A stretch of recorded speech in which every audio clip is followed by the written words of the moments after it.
there's no need to search for Mama emptiness of inherent existence from far away, because she's right there with the seeker, yourself, myself. She's right there inside.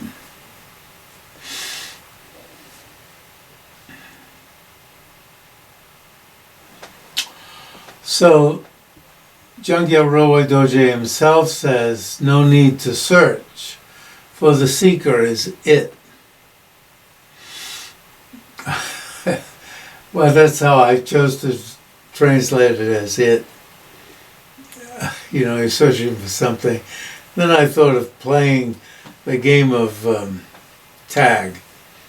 You know, you're it. You know, and playing tag with yourself. You're running around searching for it. I don't know, in your own indigenous language, what you use is the word equivalent to it. There must be a game of tag in just about every language. You know, you choose somebody out and that person is it. And if you're trying to play tag and you're searching, if you imagine someone who's searching for it, and there's only one person playing the game of tag, and the person's running around searching for the person who's it. The word in Tibetan is rang, and rang is, you know, yourself, is self. It's another word for self. No need to search, for the seeker is it. Is, well, you know, yourself. But nothing was introduced.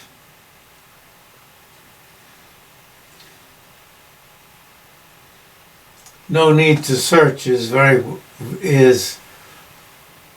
so good, me so good, mindu. I'm superimposing.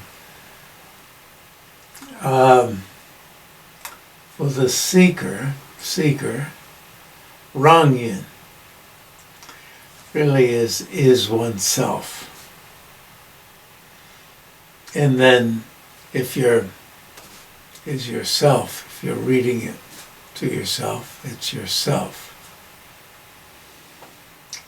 Then, so I'm trying to put these together with each line. Not trying, I am. One should not, so don't adhere as true, he says. For that is just fault. Adhere to what? Don't adhere to, so Kön-chog-jig-me-wang-po puts that in, you know, fills in the words. Don't adhere to dependent arisings as true. Why? Because they're just false.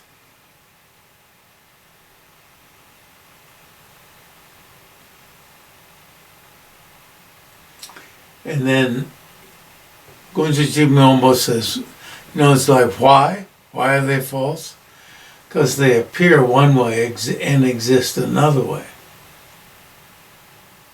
Since the mode of appearance and the mode of abiding do not agree, are in conflict. That's why they're false.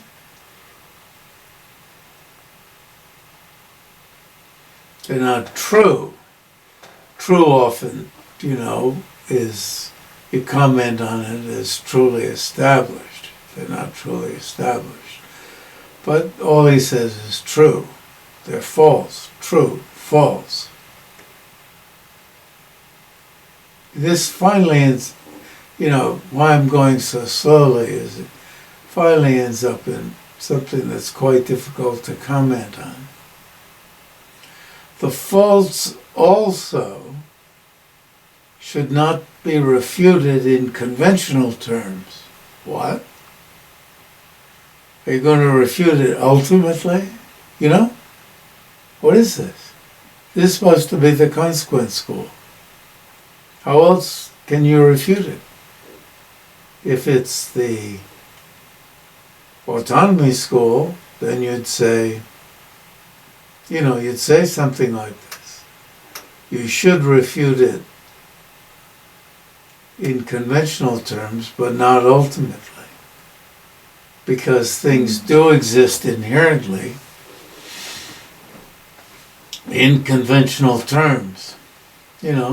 Super gelupa. This is the way they describe the autonomy school. It seems to shift into autonomy school language. Since ultimately this dependent arising or dependent arisings do not ultimately they don't inherently exist. Dependent arisings are truth itself. Well, you can't. Okay, we're going to read this a different way. Otherwise, we end up as autonomous. Okay? So you put on your koan hat, right? The false also should not be refuted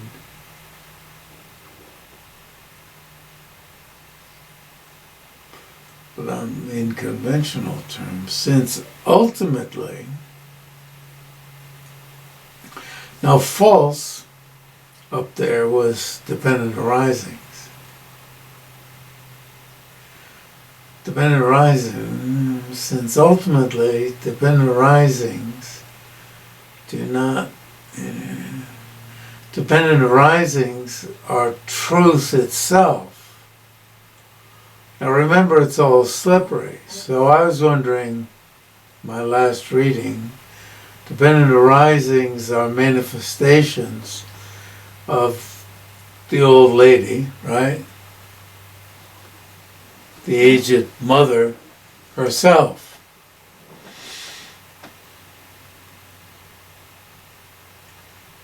And in that sense are manifestations of truth itself.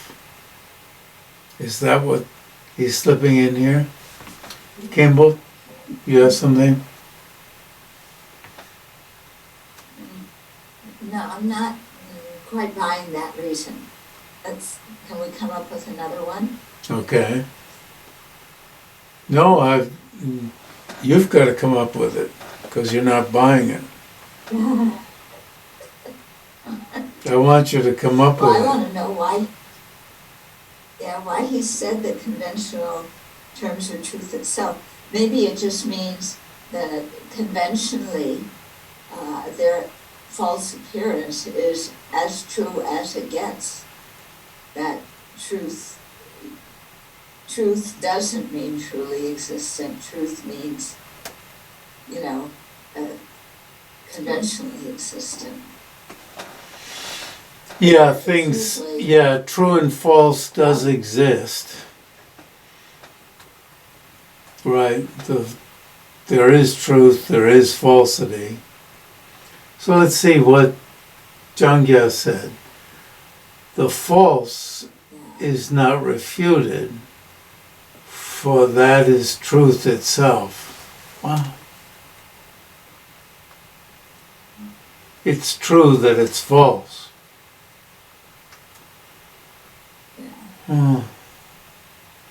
Jang-kya's having a good time. Or it's true. Jang-kya's, yeah. The false, yes. Lo-zang-drag-pa. Wondering if we were to just, instead of saying like truth as this kind of, because kind of when we say truth in English, it almost, carries intrinsically with it a sense of intrinsic truth. I mean, the power of the word. So if we just say our true, or yeah, is dempa, yeah, right, dempa right. could just be the two, True. something that is true. Maybe it's a little lighter, and it's just saying that those, false, those things which the way of abiding and the way of appearing don't concord, therefore they're false, but they still are true, conventionally. So in what sense are they true? It's true that they're false? No, I'm not being absurd. It's true that they're false. It's true that they exist. Right, it's true that they're found by conventional, a valid cognizer that's conventional valid cognizer. And that's the only kind of truth there is. That the truth that, the true in that sense, that's as true as things get. There's no inherent existence.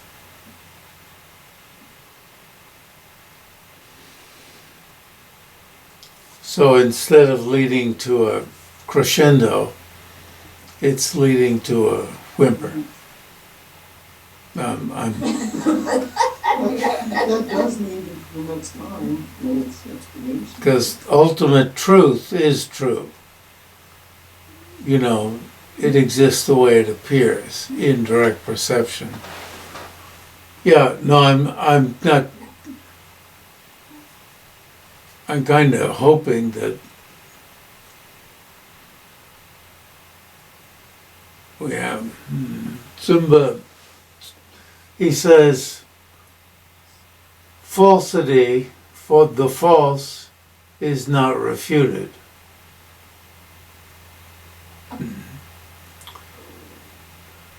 It is, those are truth itself.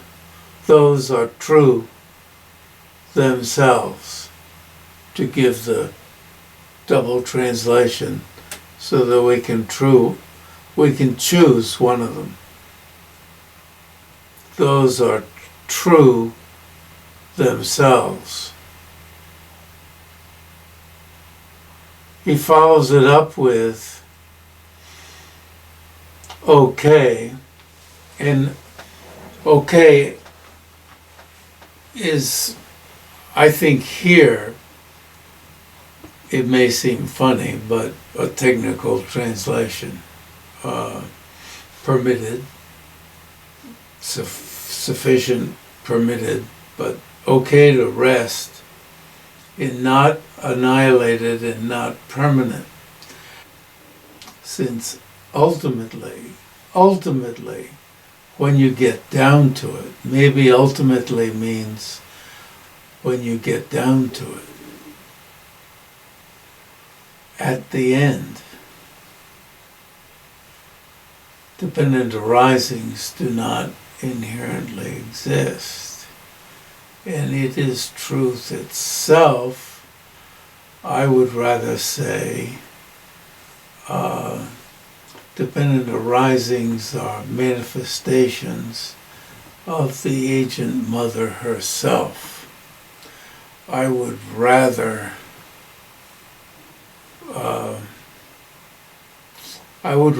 give this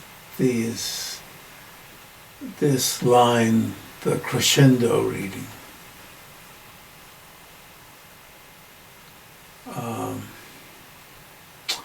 But maybe Lo-zang-drag-pa's reading, to wrap it up in the deep, it is another crescendo reading, that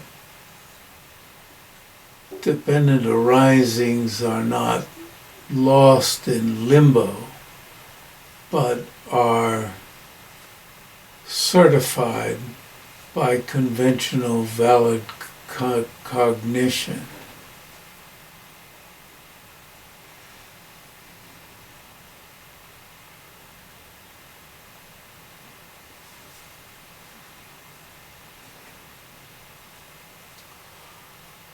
we should read this in the light of what Chandrakirti says about how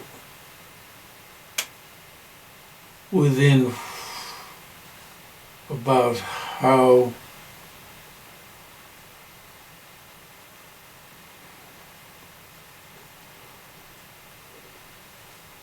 houses, mountains, and so forth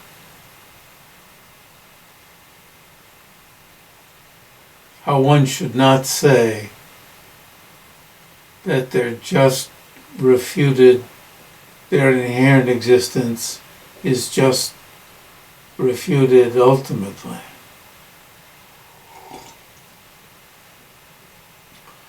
But really, I'm not competent to dredge this up. I'd have to have the text in front of me. Finding it okay to rest in the expanse. You know, this is so reminiscent of Nyingma vocabulary, free from the proliferations of the two extremes, because of existing in conventional terms, not annihilated, because of not existing ultimately, also not permanent. So when Jang-kya says in the next section, though I have not seen Mama, he didn't say aged Mama, he said Mama, Amma, through only names. Now is this, you know, we had names only, name onlys. I think he's saying here only names. I seem to have met kind father and mother, like lost for a long time, staying near me, you know? It's like playing tag with yourself. And for a long time playing tag with yourself. You know, being so stupid, Jang-kya says, to make sure that there's Jang-kya talking. Though I've not directly seen Mama, emptiness of inherent existence. So, I think a follower would say he's being humble. It appears I have, through only names, so through mental images, through meaning generalities, something like that, met the two, kind father and mother, dependent arising, kind father and mother, who are they? Dependent arising in emptiness.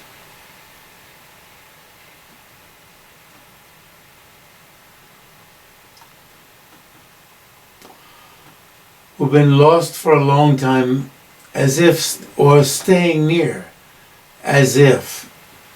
Well, as if draws out, you know, it makes it more metaphoric, but it's like if you, in true writing, you wouldn't say as if staying near, you just say staying near. So that you wouldn't be put in the language of metaphor, staying near, in front. And the words of me are not there in the Tibetan. And I crossed them out today, this morning, in front.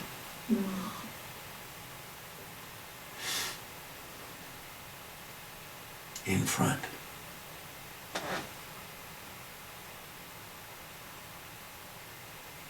Wow, it's really, you know, it's like having a neighbor, and you go over and see the neighbor and you get to know them and you horse around with them and you go in and you watch TV and you have popcorn together, and you've always wanted to know who your parents were. Somebody who's like that. It really bothers me that I don't know my biological parents. I was taken in, my so-called parents revealed to me, and I just, if you're one of these people who I don't know as I really would have cared who my biological parents were, because for me, I don't give a damn. I don't give a damn what who my Hopkins relatives were in the past and what they were doing, and my family, wider family, thinks we were. I probably told you the King Edward Henry VIII. He had a right-hand person who came up as a commoner, and he was, made Henry VIII's life possible. Famous. The plays have been written about him, books have been written about him. One of them was named Oliver and the other one was named whatever. And actually that got me a little bit interested in history and taught me something about history. That it's people who make an imprint because a whole lot happens because of them. And in my family, it's thought that maybe, we're just the country people from Connecticut, from the swampland, it said, of northeastern Connecticut, farm people. And anyway, if I think of the name, I'll say it. But, if you trace back my family lineage, is like, who gives a shit? My lineage is who I was in my past lifetimes. That's what I brought to this lifetime. Who gives a shit what those assholes were doing? Sorry.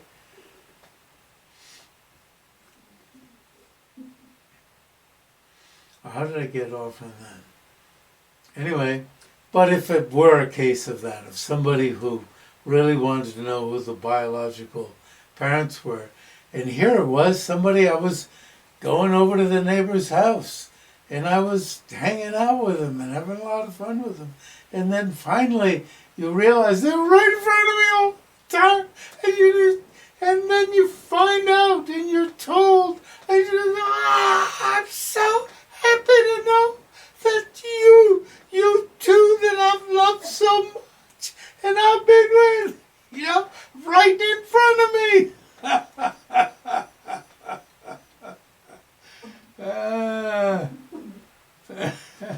I suppose if you told that person what you were doing in your former life, you'd say, I don't give a shit.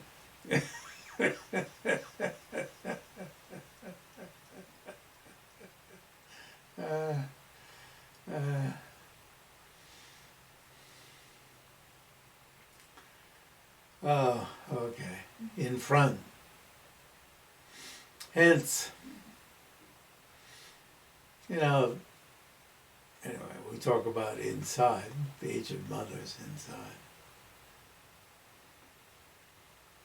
That's almost a little creepy, isn't it? It's nice. Really nice. Hence the father. So, these are ancestors. Who are our ancestors? Nāgārjuna and Aryadeva, Buddhapalita, Chandrakirti. Who's left out of that crew? Shantideva.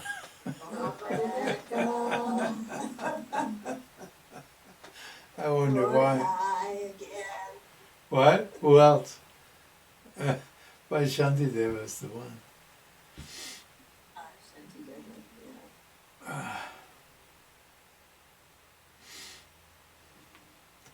yeah. Jansheb is great about showing, who is it? Shantideva and Chandrakirti saying very similar things. I think it's Shantideva and Chandrakirti. You know, the similarity of view. So they are the ones who are pointing out to us the view are are greatly kind, He's celebrating, dependent rising and emptiness. Who is it who teaches this? Nāgārjuna, Aryadeva, Buddhapalita, Chandrakirti, Shantideva. And then, others in the pantheon of 17. And then that's the common heritage out of India, from India. And then the tantric heritages that are specific to different lines. And then coming to Tibet, Lo-zang-drag-pa is greatly kind. He's inspired. The kind Lama who bestowed upon me identification of the view as greatly kind. I will meditatively, now he says, what's he going to do in return? You see? And that word payment that I don't like, repaying, there's no way to repay the kindness, but here it is, return their kindness. And in the poem, their kindness is not repayable, is not returnable. Seems a bit awkward. Earlier on, somewhere in the poem, I still want another word. I will meditatively worship Mama, emptiness of inherent existence. I'll meditate on Mama. And that's how I'm, as a means to return their kindness. As it said in Lamrim, the best way to return the kindness of these great teachers is to accomplish the path. And here, accomplish the path is to meditatively worship, the word being in Tibetan gom-de-che, meditatively worship. Lovely. It's about emptiness and dependent arising. So what kind of accomplishment is called for? Achieving. So, may aged Mama, unborn and inexpressible. Next line. Having gathered together with the small child of knowing. Next line. Drop may aged Mama. Lead all beings, comma, my old mothers, comma. My is added to the Tibetan, it's not in the Tibetan. But old mothers is what's there. Lead all beings, old mothers. But what it means is my old mothers. You see, as in Tibetan, Magen Semchen Tamche, Magen. Lead all beings, my old mothers, to everlasting bliss through the great festival of the practices of the all good.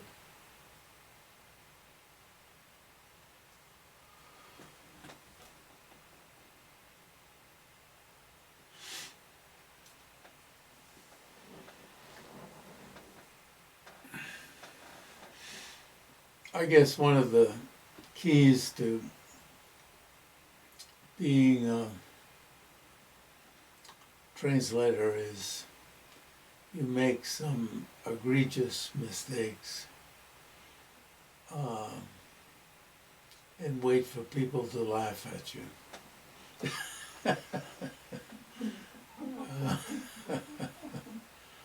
And if you make them in public and the Lama knows enough English to correct you, and that correction is harped on in the local newspaper, take the blows.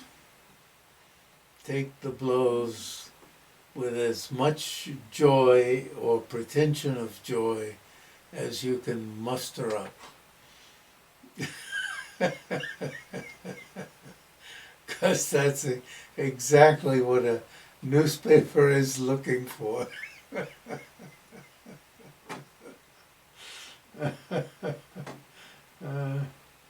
That happened in Wisconsin.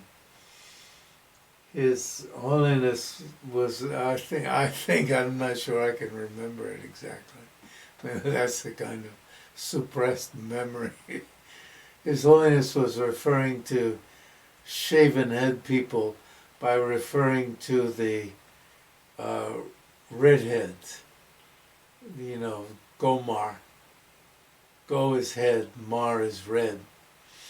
And he was referring to the clerics, if we use a non-sexist term. And I don't know how I translated it, but I didn't get the point. And so that appeared my mistake appeared in the local Madison newspaper.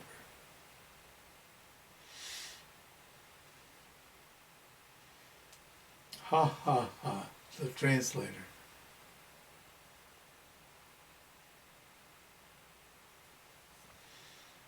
The stupid translator.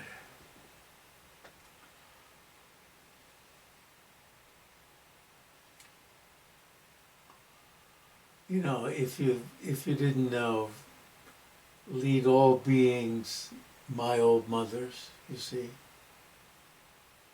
That's so common. Referring to the fact that everybody who's, around you has been your old mother, and old because you're obligated to take care of your old mother.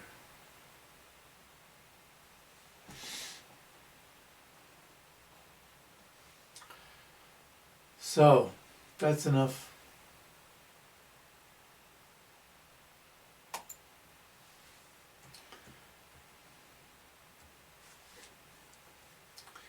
And I don't think there's anything else worthy of taking a whole meeting in the remainder. But we'll see if there is.